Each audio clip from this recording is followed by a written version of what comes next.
Hi, everybody, and welcome to what's sure to be a really interesting panel session on balancing AI innovation and library ethics. I'm Emma Wilson-Shaw. I'm the e-resource manager here at Open Athens. I'll say I'm somewhat of a novice when it comes to AI, so I'm looking forward to exploring AI further after Luba's excellent session earlier on today and hearing what our panelists have to say.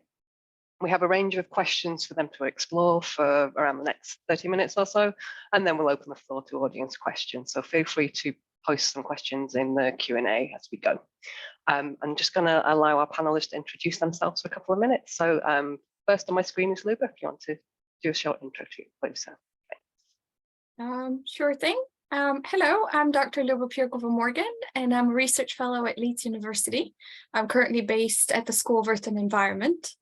I'm an interdisciplinary researcher that focuses on the study of images and perceptions and how those impact behavior of people and places. So my involvement with AI is, as mentioned, the AI in the Libraries project that I spoke about earlier that resulted in a report published in 23 that encompassed theory, practical applications, and recommendations based on data from surveys, interviews, and desk-based assessments. I'm also part of the chatbot research group at the School of Computing, and I'm involved with the data mining and text analytics course at the school. So that's about it. That's great. Thanks, Luba. Matthew, would you like to go next? Yeah, absolutely. Thanks, Emma. Hi, everyone. My name is Matthew Weldon. I am library patron consultant at Technology from Sage. And among other things, one of the things that I've done at Technology from Sage over the course of the past year is written a couple of different reports, the Librarian Futures reports. And in the last one, we really delved into the academic library and what AI means for librarians. And we looked at the skills that librarians will need in the short, medium, and long term to address the challenges that AI poses, and also really make the most of the opportunities as well that are there for the academic library too. So I'm very happy to be talking with you today. That's lovely. Thank you, Matthew. And got Peter as well, if you want to come on in. Thank you very much. So my name is Peter Finley. I'm subject matter expert for digital scholarship in GISC's content and discovery team. My involvement with AI has been about 6-7 months before ChatGPT exploded. I was asked to investigate, should GISC be creating machine learning data sets? So I've been on a kind of investigation about that ever since in one way or another. In the process, we set up a task and finish group to help us look at that with some of our members. And then we went on to interview quite a lot of librarians. And then following on from that, we've been running some webinars and also undertaking some podcast interviews with digital humanities scholars. So my focus has mainly been on the kind of research side of where AI might impact on arts, humanities, and social sciences broadly. That's great. Thanks, Peter.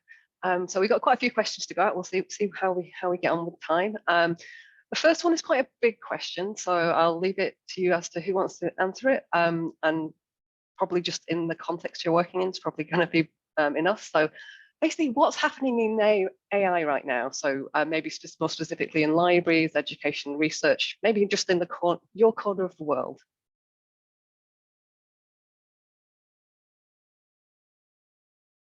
Who'd like to take that one?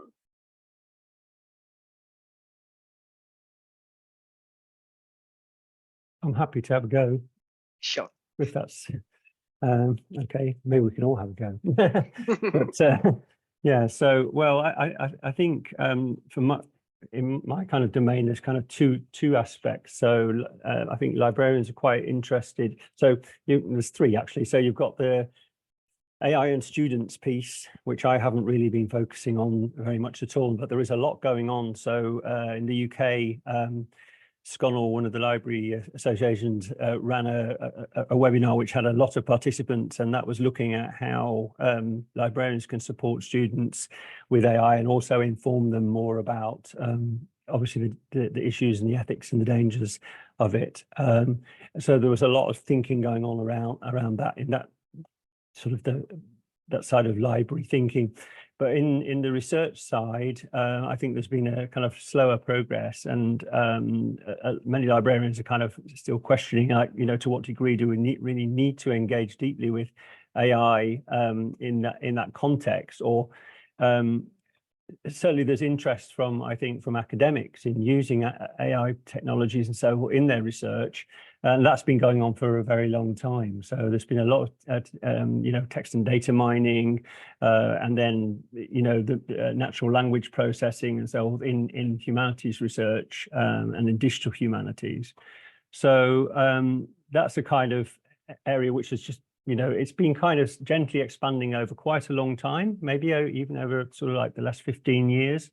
Now, some librarians have got quite deeply involved in that. And so in multidisciplinary teams, you will find some librarians working quite closely with researchers in that regard. But more generally, I think it's been a kind of slightly slower progress, slower journey.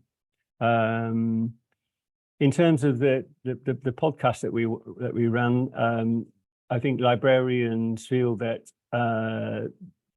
they're quite interested in how can they utilize these technologies to help with things like cataloging backlogs, and how, you know, how they can actually deploy them to you know, to work on workloads, to help with workloads and with workflows. And so I think there's quite a lot of questions. When I recently presented to RL UK, Research Libraries UK, that was kind of an abiding question, you know, to what degree can we start to employ these? And some librarians are starting to do that already. And I know in the States, Richard Brustovich has been experimenting with developing MARC records actually using ChatGPT, which is quite interesting. But of course, there are also lots of other tools out there, and we talk all the time about ChatGPT, but there's a myriad. If you think of it in Hugging Face, a big repository, there's 500,000 models right now. So thinking about that, what that means in terms of us engaging with those technologies and librarians engaging with their technology, obviously there is potentially a steep learning curve. But there is also, of course, help out there from people who, you know, computer scientists, and from people doing digital humanities, and people also in the commercial sector. And so it's really, I think, about trying to work together, interdisciplinary kind of teams, and finding ways whereby we can. But I think librarians really need to engage with it, you know, from point of view of research. It's emerging, and it will continue to emerge. Mm-hmm. That's great. Thanks, Peter. Did you have something to add, Luba? No, he covered quite a lot of it, because I think the main thing about it is that there were two different types of AI. You have strong AI and weak AI. And some of it is still purely on theoretical level. So it's interesting to see how research into these theories is being rejuvenated and exploding in academia. But then with the weak AI, you're seeing essentially the limitations of it as well as the opportunities it affords. Yes, ChatGPT was mentioned, but there's also many others. It's making this debate come to the foreground about technologies that already exist and how we could implement them, for example, in the educational sector. One of the experts I actually spoke about from the States mentioned that there is AI tool that allows you to scan the base of ships so that people can actually train in that virtual space about how to modify and fix the ships before they go in to actually do it for real. But that technology that already exists can be also used in a university setting. If you can scan a human body, perhaps you could use that as part of nursing or medical classes. So it's about opening these debates to also see the existing AI technologies and how those can be implemented. So it's just very, very interesting about all the different discussions and communications happening around AI at the moment. I think Definitely. if I could come in there, so I know that Peter mentioned that one of the spheres is AI and students and how students are making use of it as well, and I think it is a really interesting area, and it's going to continue to be, if not become even more interesting as time goes on. There have been a few different sources that I've read over the course of the past wee while. The first one actually was done by a student intern who came to Technology from Sage and worked with us and did some research with students on the extent to which students are actually using ChatGPT or any other generative AI at the moment. And I think the assumption, my own assumption certainly, was that we would find that it's pretty ubiquitous. What we actually found is that most students said they hadn't actually used it during the course of their assignments. Now, granted, this was a while ago. This was towards the end of last summer, but even so, I would have thought by then it would really have taken root. And I think that some of that kind of hesitancy is maybe to do with a lack of clear guidance around it. There was an article in Wonky, I'm never quite sure how to say it, but a couple of weeks ago, where they asked a lot of really interesting questions around how are we going to define plagiarism in the age of AI? Is it an AI read my essay? Is it an AI wrote my essay? Is it an AI gave me the plan for my essay? Where is the threshold for it? And I think so long as questions like those are vague and we don't really have an answer to them, student use probably will remain maybe not low, but it won't be as high as it otherwise would be. But that kind of metric has evolved over the course of the past few months, and we do see that more and more students are picking it up and using it and trying it. And I think what's going to be really valuable is once we really start to delve into how they're using it and understanding what they're using it for. Is it necessarily the best way to meet those needs? And is there more that we could be doing to meet those without them having to resort to ChatGPT or any other AI? That probably leads us nicely into the second question, actually. How do you balance the benefits of AI against some of the potential risks? And this was the question open to anybody. My perspective, balancing it is all about education. I think it's about being upfront about its affordances and upfront about its kind of challenges as well, and the fact that it is not a reliable source. Just before this, we were talking about some of the different ways that AI has been used, and there are examples of it just completely hallucinating and making things up. It's not something to rely on necessarily. It's not something that I would have confidence in without a human reading over it, or a subject matter expert reading over it and going, yeah, that works. No, that's complete nonsense. So in terms of how to get, whether it's students or librarians or staff, whoever, to balance those risks, for me, it's about education. It's about understanding what it will be useful for and understanding what you should go elsewhere for. I'd like to add that in addition to the user kind of side that Matthew covered, it's very important that also the programmers are made more aware of how to actually program the algorithms behind it. Because if there is problems with the programming itself, the questions that it's fed and what it's learned, then its outputs are often described in a lot of articles as being biased or discriminatory, or sometimes entire demographics end up being excluded simply because they were not included in the training material for example, a chatbot system. So I think it's very much true that that's very much a people-centered essentially problem, that we need to balance it with the people in order for the tool then to work, both on the programming side as well as everything that Matthew mentioned on the user side of things, and how it's understood, how it's interpreted, and how it's used forward in education or elsewhere. Yeah, I mean, I can just answer that. So I think, one notion that I was talking on one of the podcasts with an academic colleague, that this notion that humans too are kind of black boxes. We actually don't know what other people think, and so we are quite concerned that these machines do things that we don't necessarily understand. And we also know that even the people who do write the algorithms and program don't necessarily know why a machine creates the output that it does. I mean, the notion, of course, is I think that, you know, it's trained on a certain set of data, and therefore it can construct another paragraph at Dante because it's basically picking up the stylistic conventions from the text which it's consumed. So, you know, it's a combination, isn't it, of the people who build these systems, the data which it consumes, which library data itself can be biased in all kinds of ways and has been for a very long time. I mean, handwritten catalogs may have lots of biases in them. We don't know because that's hard to determine. But, you know, it's when you start to see these technologies applied that sometimes it actually reveals all the biases which are actually essentially in us, in humans, because we have our biases, don't we? And we bring that to bear on the systems which we create as well.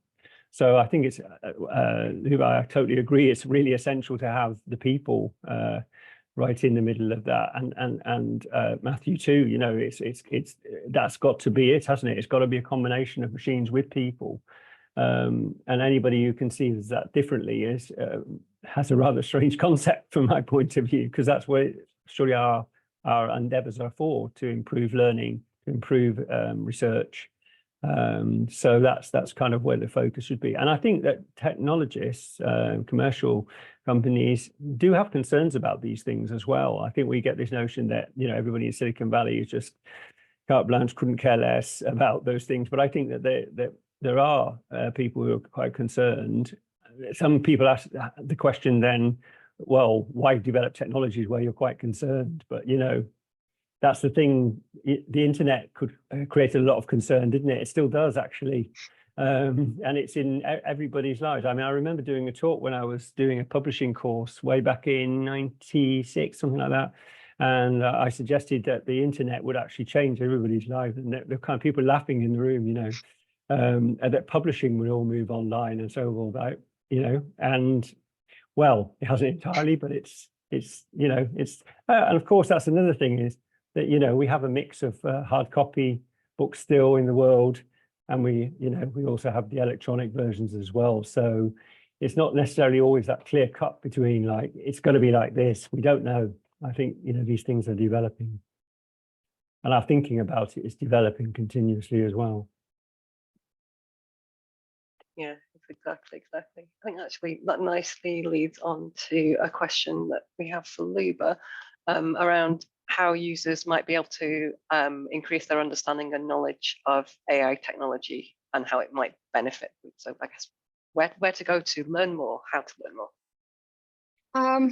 Well, I suppose embarking on the journey to understand AI really starts with grasping the fundamental concepts.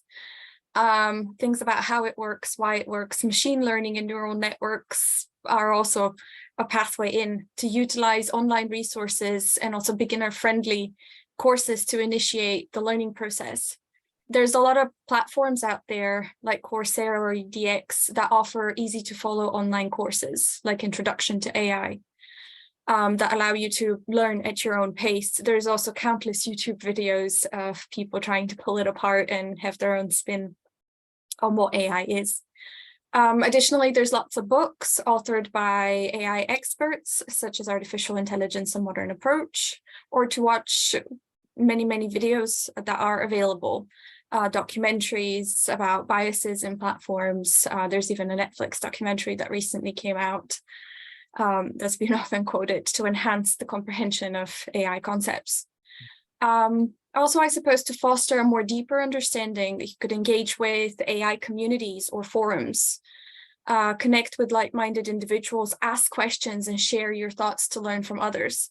Apply the knowledge by working on AI projects. There's websites like Kaggle that offer challenges to hone your skills, but also just to stay abreast, read news, see what else is being developed, keep an eye on AI news from reliable sources.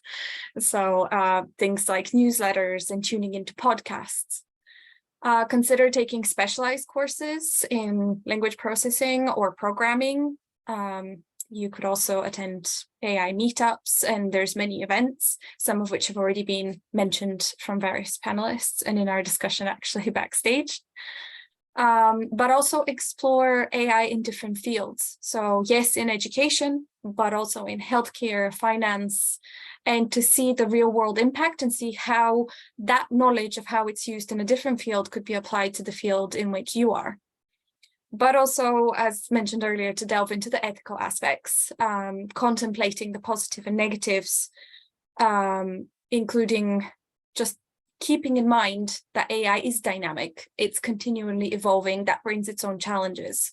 So just to maintain that curiosity, to keep exploring, because even if you come to a conclusion right now, you know, in 2 months' time, there will be a new technological development, which might require new ethical approaches, and it would have its own affordances, but also its own limitations. So just have fun with more and more of the learning process.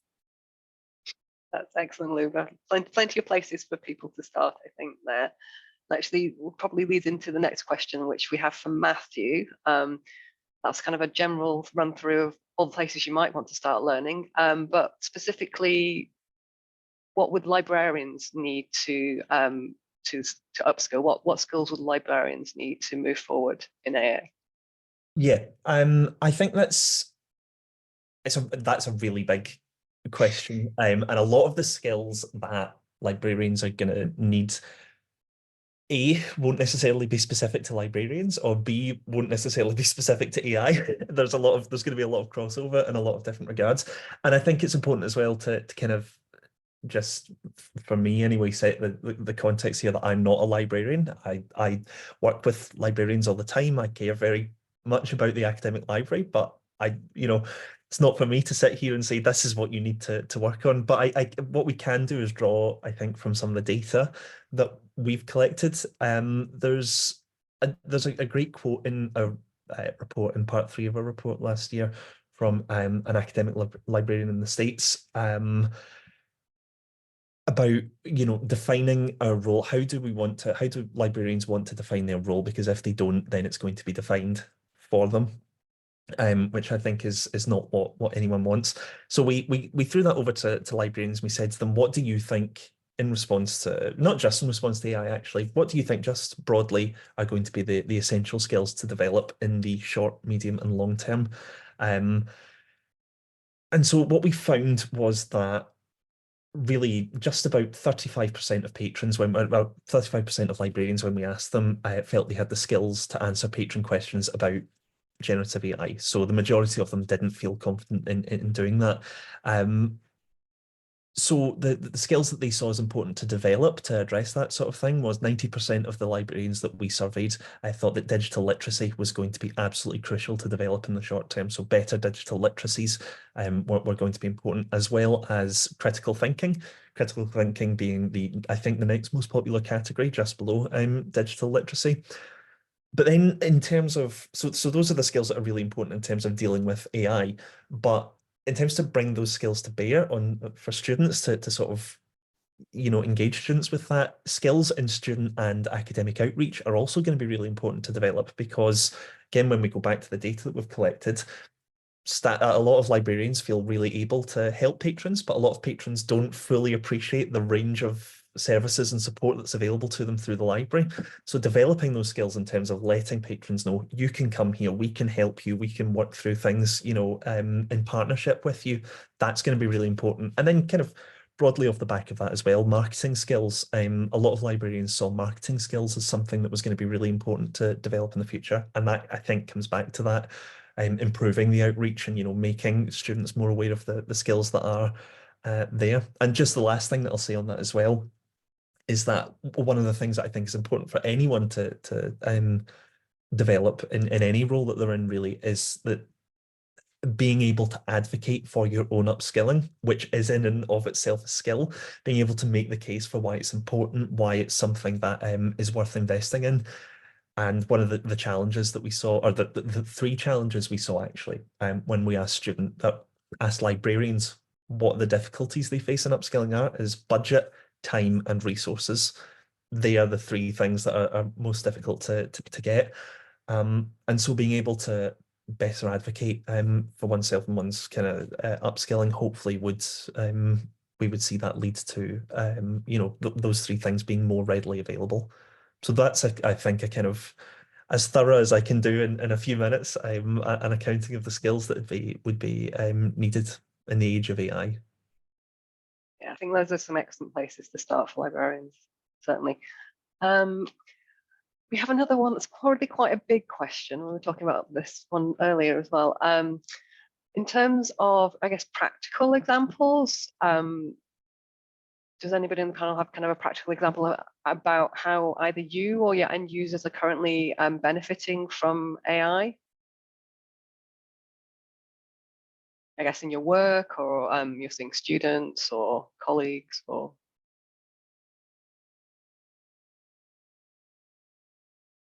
when you say benefiting, what do you mean by benefiting? Sorry. Yeah, is it proving to be useful? I guess making things easier.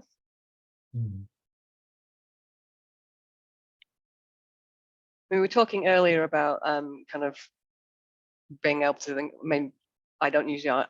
I'm yet to use AI much in anger, I guess, but I found it particularly useful for writing things like bios. You know, if you want to just want to write a short about information for a conference about yourself, your aunts are great at doing those things. It's really good for that kind of thing. But I don't know if anybody's used it with students or seen it being used with students, or if you're finding it useful in your day-to-day work. I definitely use it day to day. It's a daily part of my life now. The thing that I would say with regard to it is that it's a very useful tool in my arsenal. It's an adjunct to what I do. It hasn't replaced anything I do. I don't outsource anything to it and then just forget about it.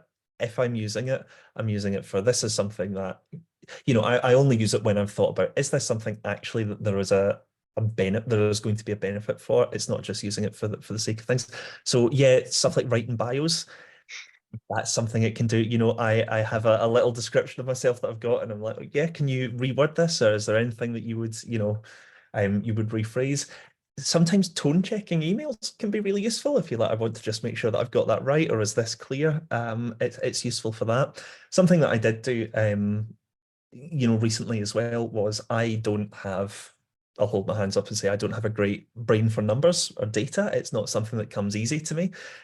So what I used it for was to just kind of talk me through the process of getting out of an Excel spreadsheet what I wanted to. I knew I had the data there to do it, but I didn't have the ability to sort of make that happen. So what it was able to do was talk me through that process, and actually by the end of it, I'd got what I needed, and I'd also learned by following its steps how to do it. So that's just an example of how I've kind of used it for tasks. I could speak in terms of benefits. I could speak some other work that's going on in the States. So OCLC, the big library consortia in the States, I think most people have heard of, on the call, librarians particularly. They've been using AI to help in deduplicating records from library catalogues. And they run a series of labs. I mean, they have an ongoing lab, and they've been experimenting with it for a while. I think now they're actually wanting to deploy the technology in anger to help in deduping their and that's a big problem in library catalogue, you know, duplication. So that's an interesting application, I think. And then also the National Library of Sweden has been working with NVIDIA to actually develop a Swedish language capability, Swedish language tools to allow people to undertake research in archives, and also they're going to use these technologies to help in the digitization, you know, conversion from analog to digital of materials as well. So there you're starting to see people using it again in anger. And there's some notions, I think, also about developing small language models specific to particular tasks and needs within the context of libraries. So that I think that kind of thinking is starting to emerge as well. You know, adapting the technology away from, oh, we're just going to use ChatGPT to do this, to developing within the developing your technologies within the context, like in the medical, profession. Obviously, you're not going to get ChatGPT to look at your scans, are you, or your X-rays or whatever. You have to develop your own models to do that. So those concepts, I think, are increasingly prevalent, but perhaps they're still fairly limited at the moment. I think someone carried out a bit of research which looked at how many libraries in China have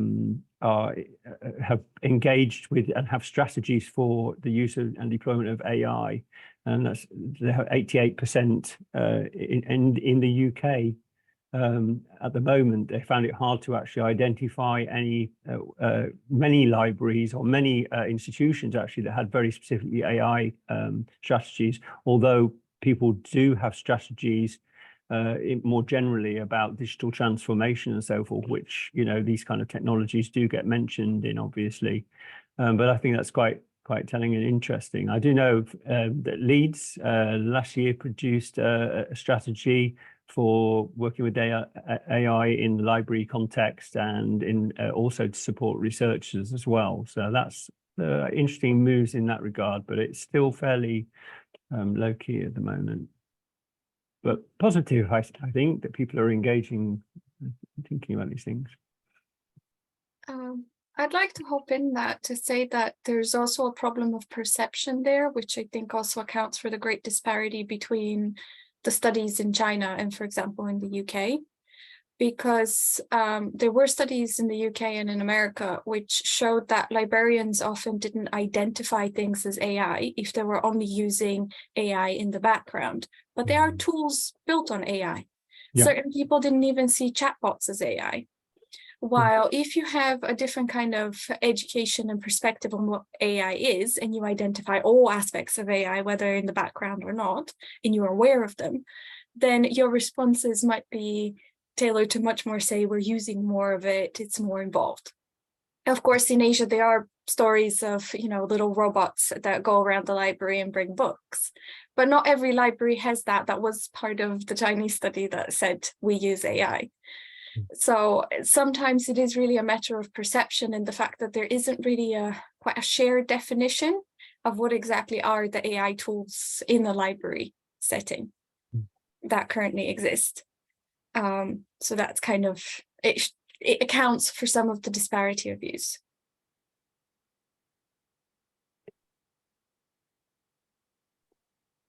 I think we've probably got time for one more of our questions.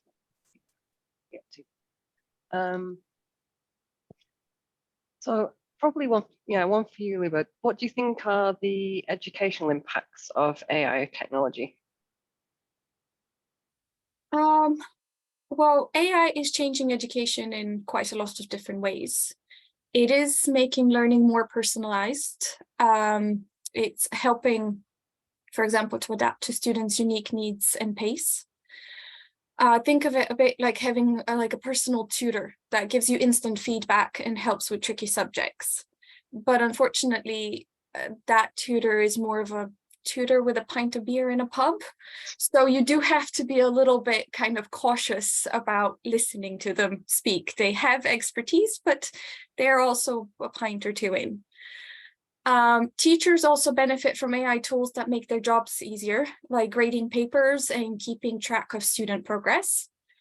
AI, in a sense, is breaking down barriers, allowing students from around the world also to learn together and teachers also to exchange information with one another. And for example, even this very conference that has people from 47 different countries participating into it and exchanging knowledge and experience. It helps to identify where students might need extra help. Tools like that could be fun to learn with, like virtual reality and games, which could also have AI components. And again, we do need to be careful about privacy, making sure that student data is safe, making sure that everyone has equal access to AI-powered tools. And someone did actually ask that in the chat, that AI could possibly widen further the digital accessibility gap, because AI does depend on having access to technology, and there is currently a huge digital divide. And yet there are studies that showed that COVID actually showcased that the digital divide sometimes was more nuanced than initially thought, because even though there might be less technology, the way it's used in the global north and global south could be very different. But that's kind of a huge separate topic.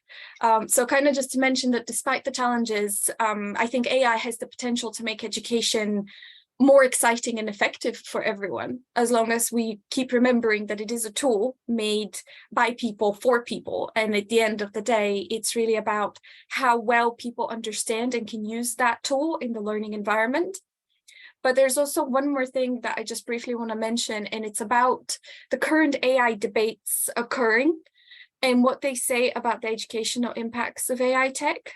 And these debates and how complicated it is to address the concept of AI in education serve as a reminder that we're still socially and technologically evolving.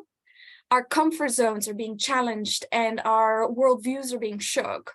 So AI is just the latest stimulant that can amply serve as a reminder that we're always learning, that our education is constantly being added to. And that's why, in my view, whether AI is really embraced at the end of the day in research institutions or not, and to what degree, is in some ways far less important than the opportunity for discussions and engagement with the topic that challenges us as people, our views, our norms. And that's what I truly find encouraging and inspiring, that it has occurred as a byproduct of the quick AI tool transformations, that are currently taking place. So it's quite cool. Excellent, thank you. I think we'll leave our kind of question set there because we've got maybe a couple of minutes for some extra questions from the audience. This is a tricky one. How would you actually define AI? Anybody want to have a go at that one? There's various definitions. I'll start, I guess.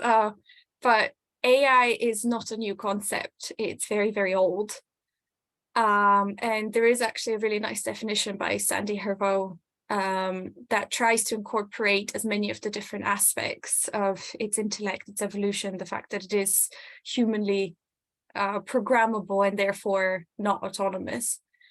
But at the end of the day, that's also one of the issues with AI, that the definitions are so varied. And that's actually one of the things that almost an entire chapter of the report is devoted to. So I think I'll just stop there. But it's very, very varied. And I think that's also one of the bases for a lot of miscommunications during the debates, that people all have heard of AI, they all have their views on what's AI, but those views and perspectives don't necessarily align. For some, it's the Terminator, and for some, it's Google Maps on your phone. So it's so varied and different that it's difficult to have the same standpoint. Definitely. Does anybody else want to have a go at that question? I think Luba's covered that pretty thoroughly there. Great. Let's look at the next question. Is there a particular agreed upon set of ethics for libraries? And if so, are they embraced globally? Can you recommend any books, articles, or writers that discuss library ethics?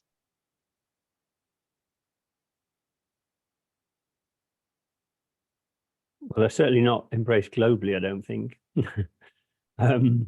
And I don't think at the moment we're still in a position where they're that well defined. Though you might say that the ethics that we apply to human conduct could also be applicable to these technologies. So thinking about it more from a point of view of, again, what do we want to get out of these technologies and how do we want to utilize them?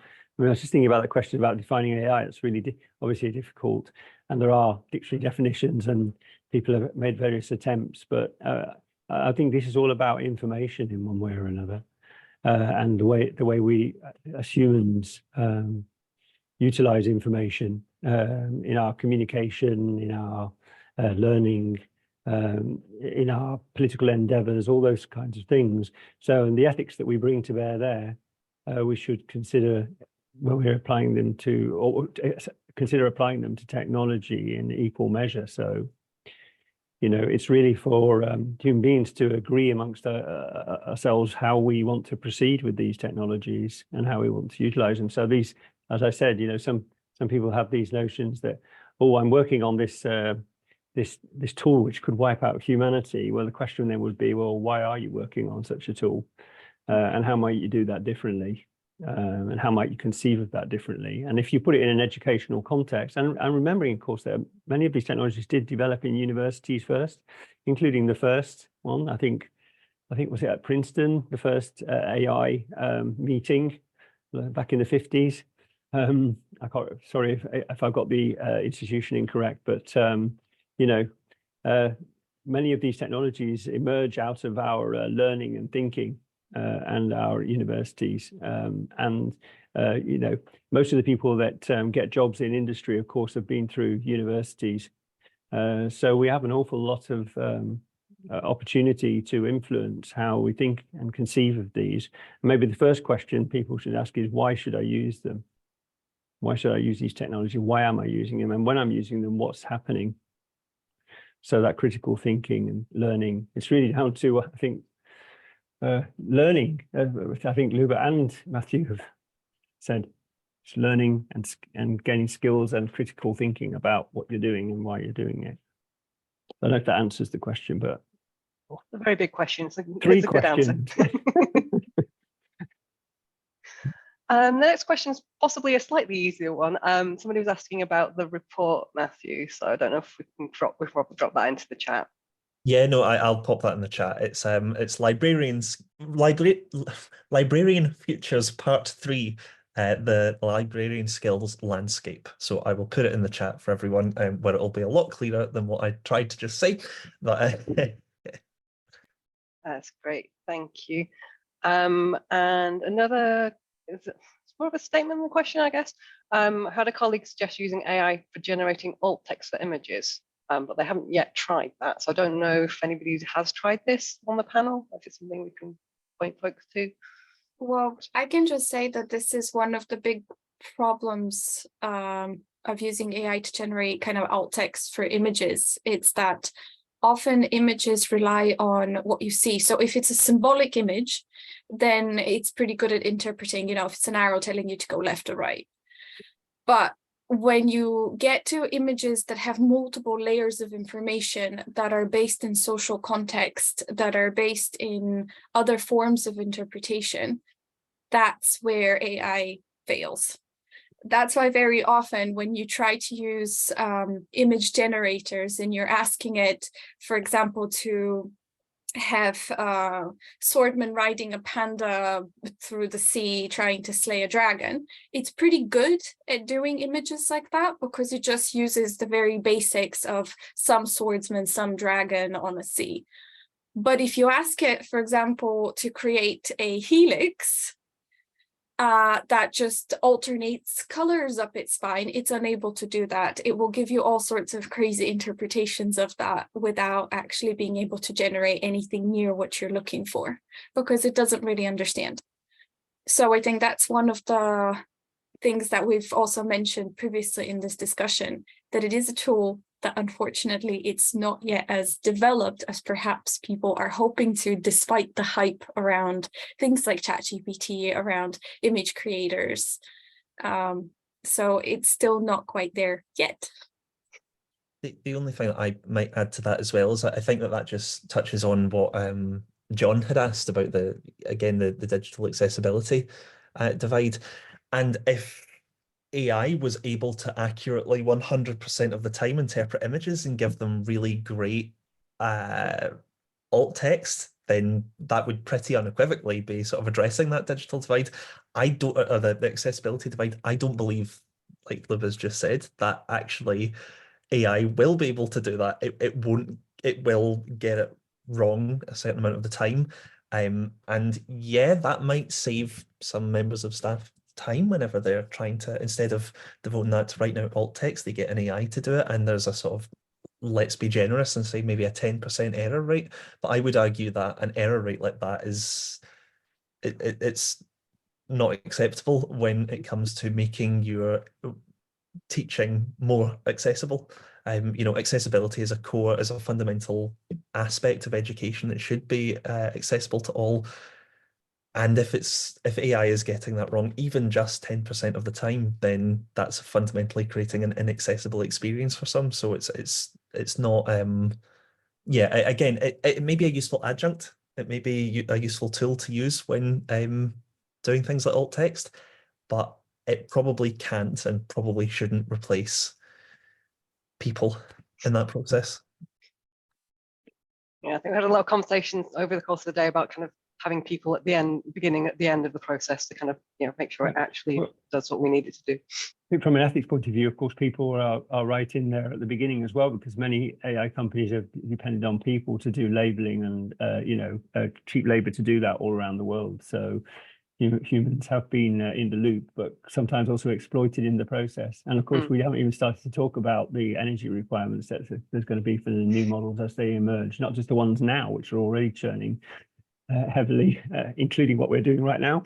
But in terms of the future, at the moment, there's quite a lot of concerns that keeping up with energy demands will be increasingly hard in this domain. So that's also a question. There's many questions like that, of course.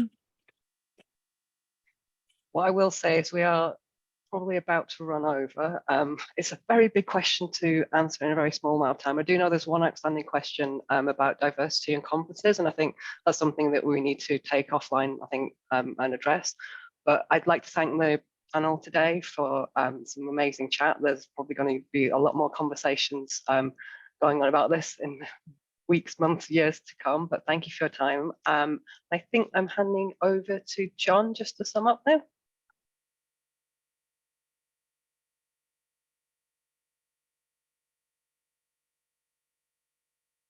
John's here. There he is. That's exciting. That's a 5-minute hiatus. Thank you so much to the panel for that. I've just written loads of notes. We live in interesting times. I know that's sometimes perceived to be a threat, but I think we should be excited about the opportunities that technology has for education everywhere. So I just want to say thank you for everybody who's taken their time to bring today to life, all the speakers, all the team involved behind the scenes, particularly Laura Bloomfield Hall as well for leading the way. I know a cast of not thousands, but certainly a lot have brought this to life. So thank you. Thank you to the sponsor, Matthew. Thank you for Technology for Sale. You've referenced your recent report. It's an excellent report. I encourage everyone to read it. Not much about authentication, I noticed when I read it, but that's the is that the total perspective for maybe next report? Yeah, I live in a world which is dominated by authentication. I need to acknowledge that there's a whole world of library services over and beyond that. So we've all taken time today. I think we all have a responsibility to understand how this technology works. As this community that is here, it's on us. We've taken that time today. We all need to take more time to understand what's going on, what those opportunities are and what the risks are as well. The future is exciting. I do think the future of education will change because of the technology that exists.